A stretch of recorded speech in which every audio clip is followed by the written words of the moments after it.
Hey. Hi, guys. All right. So this is a bonus general message. I always start these out with something real, an anecdote of something to do with my dog. We see if that sets the tone for the storytelling. Aries is when he knows that I've thought something like I need to go somewhere, he runs out and he goes and stands by the car until it's time to get in because he is determined he will not be left behind. And today I opened up the car a minute early. I said, oh, wait, no, I got to go water that plant before we leave. And he didn't care. He gets in the car and it's hot. The doors are open, but he's going to sit there and wait. And I'm just like, Aries, I wouldn't go without you, babe. Doesn't matter. He's making sure he's never being left behind, which is, we never go anywhere apart anyway. But yeah, all I can say is maybe somebody's feeling that way. Like, take me with you. Don't leave without me. We got a 5 of Cups. This could just be somebody who's feeling that that sense of longing, that sense of almost, they're holding a map though. It's almost like somebody doesn't know where somebody is.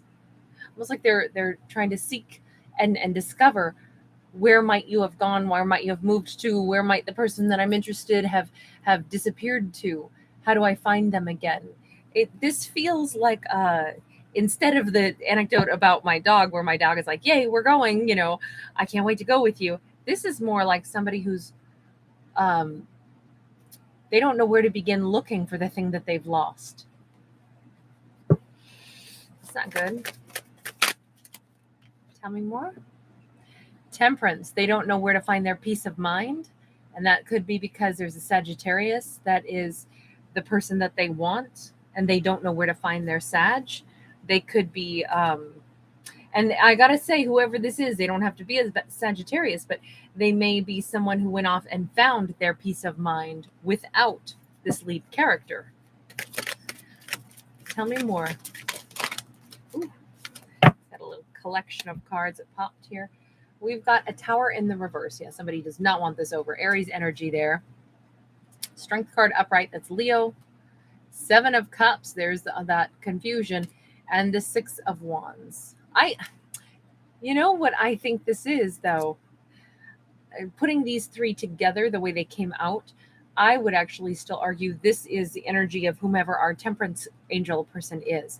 So our lead character is somebody that does not want things to be over. Okay, they're feeling lost. They're feeling like they don't know how to find. I feel like they don't know where our temperance character is. Meanwhile, our temperance character is over here, like living large, like their life is good. They're feeling very brave. They're going after different goals that they set for themselves. Kind of, I feel like this person is knocking them out of the park one at a time. This is a character who's like, I set all these goals for myself this year. Some things are like personal achievements. Some things are just, like it takes me some courage or bravery to go after these things that I want to do for myself, but I'm doing it and I feel so good. That is not at all the energy of the lead character, that 5 of Cups character. We've got to look at them separately, I think, just because that's such a distinctive difference. It could be a divine masculine, just because that's what we see on that card. Ace of Swords, and we've got that divine timing coming in with the Wheel of Fortune. So this character, something has changed in their life. They're now ready for something. And guess what? This is like they took a really long time maybe, or it just wasn't the right time for them to be able to do something, have something in their life. And now they're done, and they come running out to the parking lot, after completing whatever they had to within, that building. And it's nightfall now, and there's nobody waiting in the parking lot for them. And yet here they are saying, but I'm ready now. Oh my gosh, I finished up too late. Not really, though, because divine timing says it's just now the right time. This could even be, and forgive me for saying it this way, but it could even be, this is the way it was supposed to go. They need to have to put in some effort to go find the person that they care about, or to go, this is part of their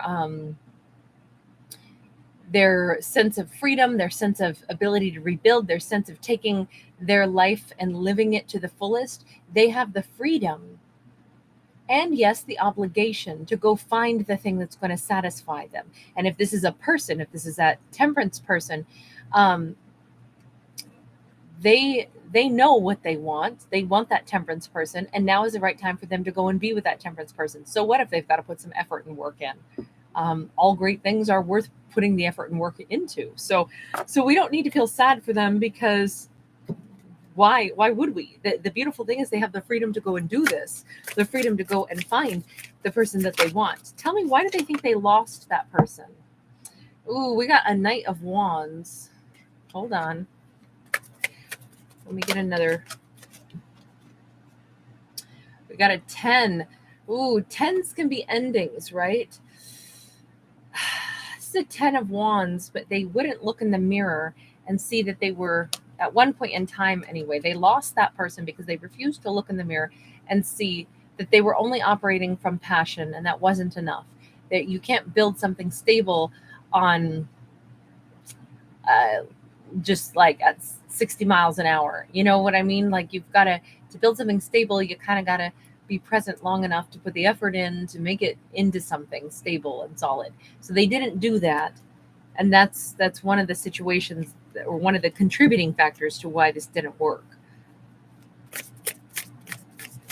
What are they thinking about this person, this temperance person? Oof, she's their Queen of Wands.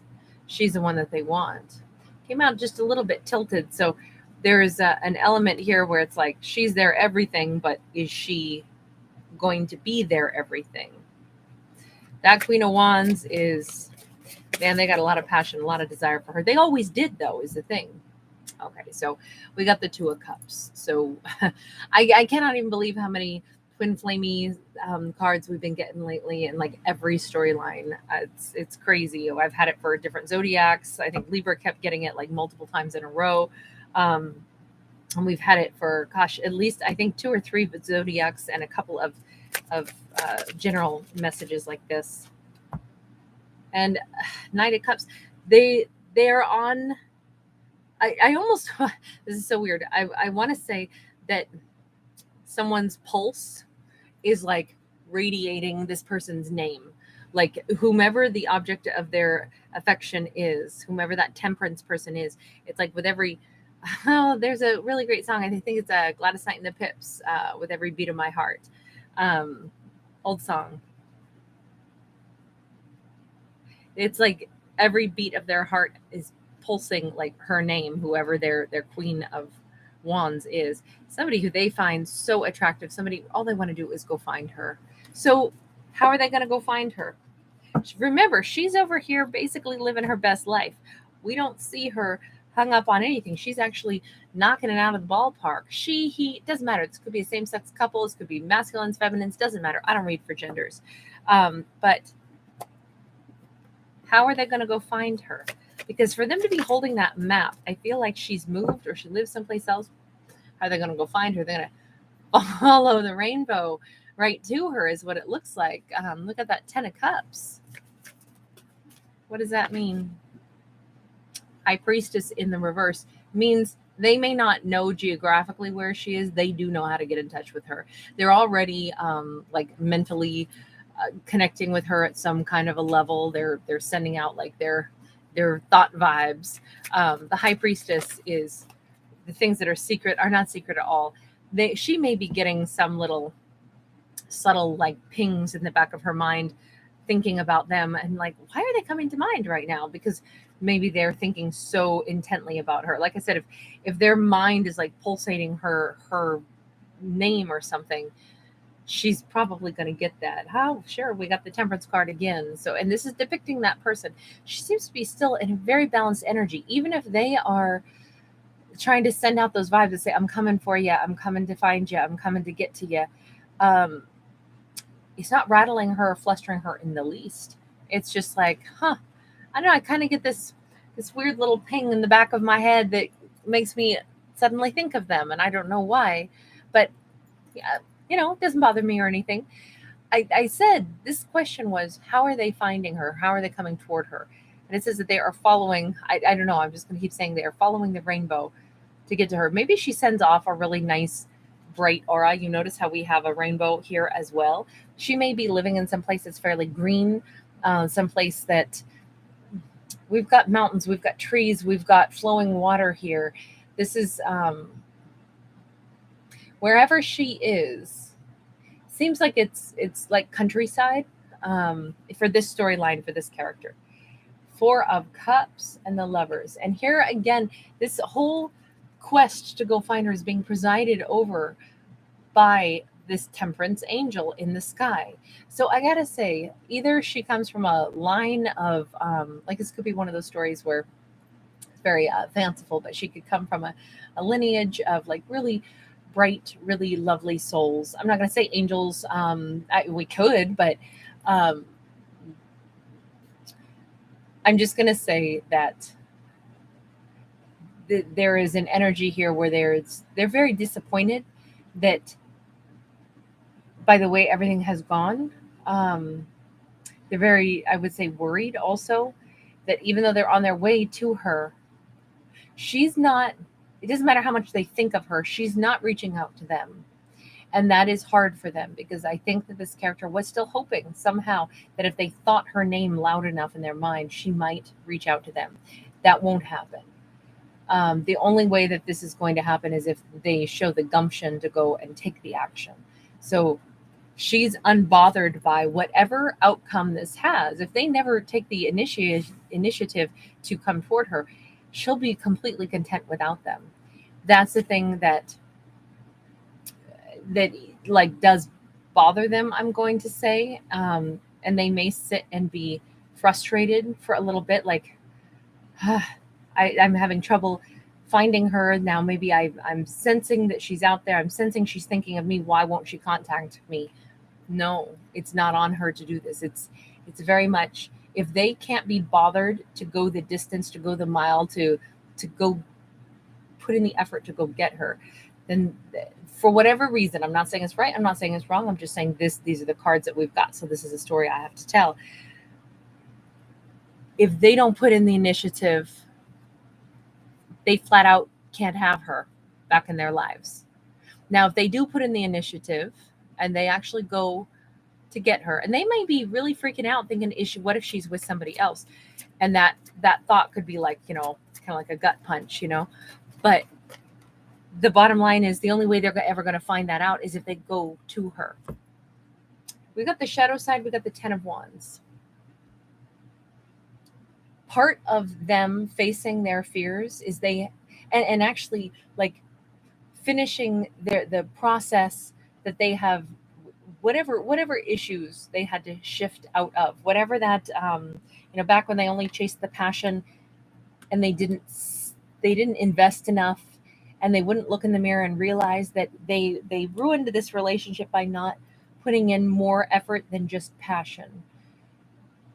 Part of them having the ability to be in a connection with her now is that they have to finish this. They have to complete this part of their maturation or their journey. Facing their fear of maybe being rejected, they have to come toward her. They have to face, that's a major fear. And if they can do that, it's going to lay down the final burdens they've been carrying. So part of this is like, for them to go get her back, it's not only that they have to first figure out where she's at, then they also have to face the fact that they don't get to be a fence sitter at all. They have to be totally vulnerable, and they can't come in with passion. She's not going to have them back. That's why she already walked away, because it was only passion that they offered.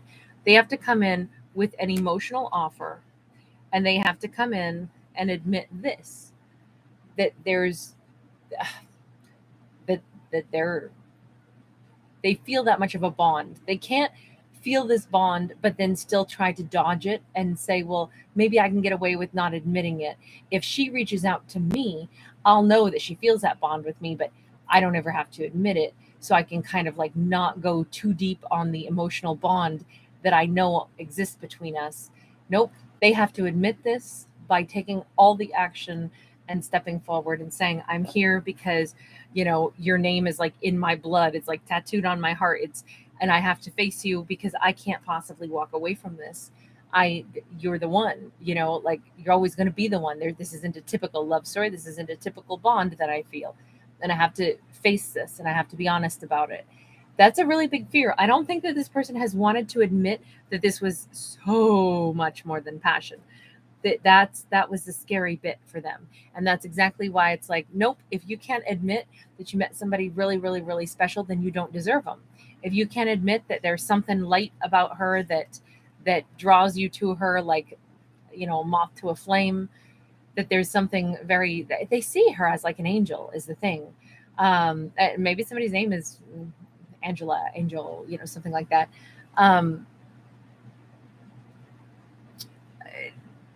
But they may think of her as that in their head. That may not be a name, but more like, my angel. Sometimes we have pet names for people that we never speak out loud. I do, because I'm a pet name person.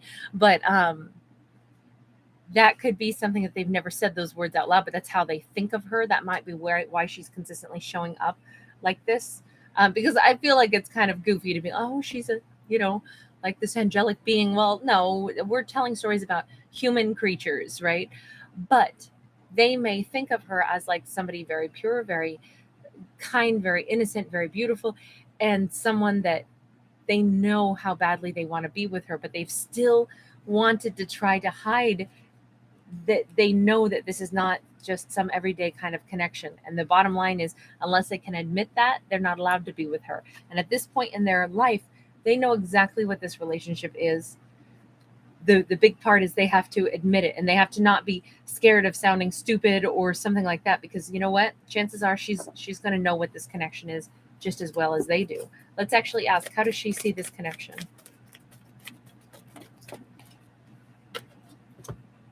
Ooh, 3 of Swords, 6 of Cups in the reverse. Well, she says, they stabbed me in the heart and severed this tie with me. So that's why all the burden is on them. They have to come and heal this. They hurt a person that they think of as their angel, and yet, wow, 10 of Cups, 5 of Pentacles, and she says, oh, they hurt me more than anyone ever did, and yet they were also the person that I thought was my happiness. Like, I always thought it was supposed to be them, even though they did all this, even though it's over, and I was left with 3 swords to the heart. So crazy that I still always imagined myself. I could see myself, like, had flashes of living with them, building a house with them, having, maybe she had past life flashbacks with them. But instead, it was nothing. It was just nothing. And yet, even though they put in no effort at all, I had these images in my mind that they were supposed to have been that person, that we were supposed to have been that 10 of Cups. So in her own way, without her saying, she didn't get a 2 of Cups card, I would argue, has said in this kind of jumbled way, she said the same thing. I've still always thought that they were my 10 of Cups, but nothing came of it but heartbreak and grief. And yet somehow that 10 of Cups is still upright, which makes no sense at all. It's almost like she's saying, I knew that it was that important of a connection, but it was severed, it was over, and they intentionally caused me grief, or unintentionally caused me grief, whatever it was. I ended up grieving this. And yet there's still this sensation that I still thought that they were supposed to be with me, which is a kind of a wild and crazy storyline. But look, that's the storyline that we got for these fictional characters. I always hope that my storytelling is, thought-provoking. Not so much whether we like it or not, but how do we see these characters' behaviors? How would we do things different? What can we do to help these characters? Anyway, I hope you guys enjoy the channel for the fictional art that it is. I totally love doing it. I'm super honored you guys are here visiting. Thank you so much, and I'll see you guys in the next one, okay? Bye for now.